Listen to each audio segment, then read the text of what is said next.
ఓం శ్రీ గురుభ్యో నమ. అందరికీ నమస్కారం అండి. ఈరోజు మనం ఐశ్వర్య యోగం శ్రీ లలితా పరాభట్టారిక అమ్మవారి యొక్క 46వ నామాన్ని, ఆ నామం యొక్క మహిమని, ఆ నామం పఠించడం వల్ల కలిగేటువంటి ఫలితాన్ని గురించి తెలుసుకుందాం. ముందుగా గణేశ ప్రార్థన. శుక్లాంబరధరం విష్ణు శశివర్ణం చతుర్భుజం ప్రసన్నవదనం ధ్యాయేత్ సర్వవిఘ్నోపశాంతయే. గురుబ్రహ్మా గురుర్విష్ణు గురుర్దేవో మహేశ్వరః గురు సాక్షాత్ పరబ్రహ్మ తస్మై శ్రీ గురవే నమః. ఓం ఐం హ్రీం శ్రీం శ్రీ మాత్రే నమః. ఓం ఐం హ్రీం శ్రీం శ్రీ మాత్రే నమః. హరి ఓం. ఈరోజు మనం లలితా పరాభట్టారిక అమ్మవారి యొక్క 46వ నామం గురించి శ్రవణం చేద్దాం. ఓం చింజానమణి మంజీర మండిత శ్రీ పదాంబుజాయై నమః. ఓం చింజానమణి మంజీర మండిత శ్రీ పదాంబుజాయై నమః. ఓం చింజానమణి మంజీర మండిత శ్రీ పదాంబుజాయై నమః. ఓం ఐం హ్రీం శ్రీం ఓం చింజానమణి మంజీర మండిత శ్రీ పదాంబుజాయై నమః. ఓం ఐం హ్రీం శ్రీం ఓం చింజానమణి మంజీర మండిత శ్రీ పదాంబుజాయై నమః.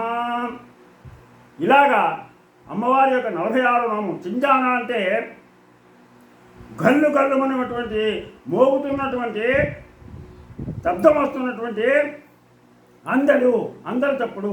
మనమంజీర అంటే మనులు తాపడం చేయబడినటువంటి కాలి అంచెలతో, మండిత అంటే అలంకరింపబడిన లేక శోభిస్తున్నటువంటి శ్రీపదాంబుజ అంటే శుభప్రదమైన పవిత్రమైన పాద పద్మాలు కలిగి అమ్మ.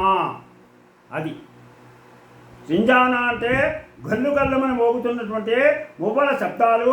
మనమంజీర అంటే మనులు తాపడం చేయబడినటువంటి కాలి అందెలు.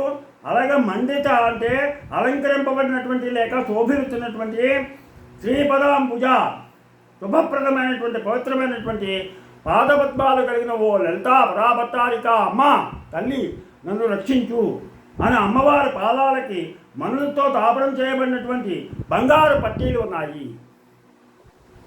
అటువంటి పట్టీలు ఆ పాదాలకి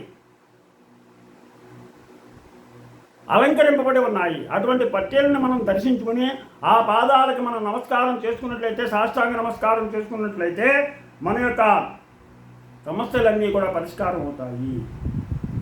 అవి బంగారు పట్టీలు. అవి మనోహరంగా శబ్దం చేస్తున్నాయి. గల్లు గల్లు అని శబ్దం చేస్తున్నాయి.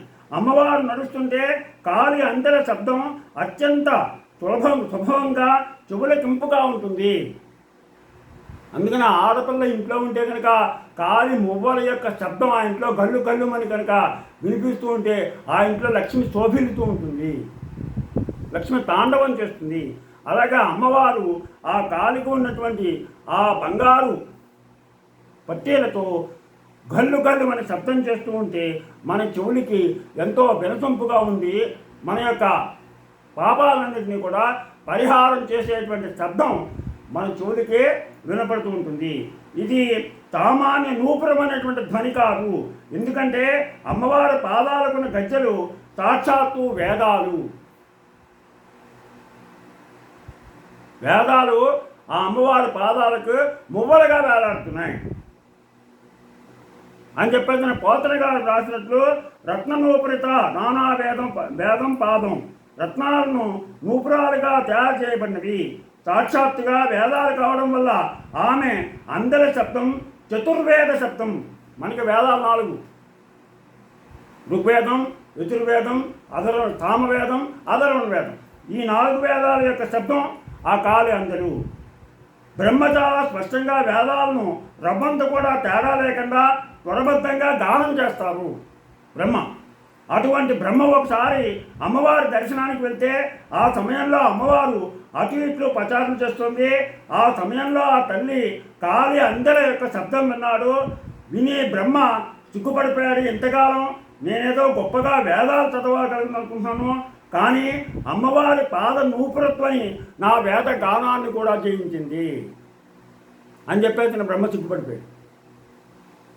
ఒకసారి బ్రహ్మగారు అమ్మవారిని చూడడానికి వెళితే అమ్మవారు ఏదో పని మీద అటు ఇటు తిరుగుతూ ఉంటే ఆ తిరిగేటప్పుడు ఆ కాలి మువ్వల శబ్దం ఆ బ్రహ్మగారికి ఆయన సిగ్గుపడిపోయి, ఏంటంటే నేను రోజు చదివేటువంటి 4 వేదాల సుస్వరం కంటే ఎంతో శ్రావ్యంగా అమ్మవారి యొక్క కాలి అందరి శబ్దం వినపడుతుంది అని చెప్పేసి ఇది గొప్పది అని చెప్పేసి నా బ్రహ్మ ఆశ్చర్యపోయాడు.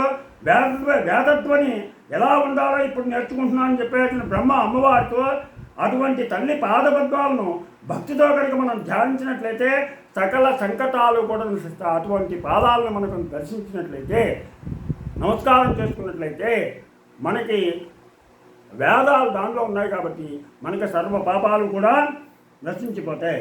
అనవసరంగా చేయని తప్పుకు చెరసాల పాలైన వారు, అనవసర అపఖ్యాతి పొందిన వారు ఈ మంత్రాన్ని కనుక కష్టకాలంలో యథాశక్తిగా కనుక చెప్పిస్తే అపఖ్యాతి తొలగి చెరసాల నుండి విముక్తులవుతారు. చెరసాల పాలైనటువంటి వాళ్ళు, అపఖ్యాతి పొందినటువంటి వాళ్ళు ఈ నామాన్ని కనుక రోజు పఠించినట్లయితే వాళ్ళు ఆ బాధ నుంచి విముక్తి అవుతారు. దీని యొక్క ఫలితం ఏంటంటే విద్యాభివృద్ధికి రోజు 11 సార్లు ఈ మంత్రాన్ని చెప్పించుకుంటే చక్కని విద్యాభివృద్ధి కలుగుతుంది. విదేశాల్లో ఏవైనా కేసుల్లో ఇరుక్కుని మన దేశానికి రాలేనటువంటి వాళ్ళు, విదేశాల్లో కొంతమంది కేసులు ఇరుక్కుని ఆ దేశం విడిచి బయటికి వెళ్ళినవారు, అటువంటి వాళ్ళు కనుక మన దేశం రావాలి అనుకుంటే వాళ్ళు ఈ మంత్రాన్ని రోజు 1008 సార్లు చొప్పుని 9 రోజులు జపిస్తే ఆ కేసులన్నీ కూడా పరిష్కారం అయిపోయి వాళ్ళు మన దేశానికి స్వదేశానికి తిరిగి చేరుకుంటారు. అందుకని ఈ మంత్ర జపం అన్ని శుభాలను ఇస్తుంది. ఇది 46వ నామం. ఈ నామాన్ని ఓం చింజానమణి మంజీర మండిత శ్రీపదాంబుజాయై నమః అని చెప్పేసిన అందరూ కూడా ఈ 46వ నామాన్ని చక్కగా పఠించి ఆ అమ్మవారి కృపకు పాత్రలు అవుతారని ఆశిస్తూ, మీకు నా ఛానల్ కనుక నచ్చితే సబ్స్క్రైబ్ చేయండి, అలాగే లైక్ చేయమని కోరుతూ మీరు ఆభాగం ప్రభావం.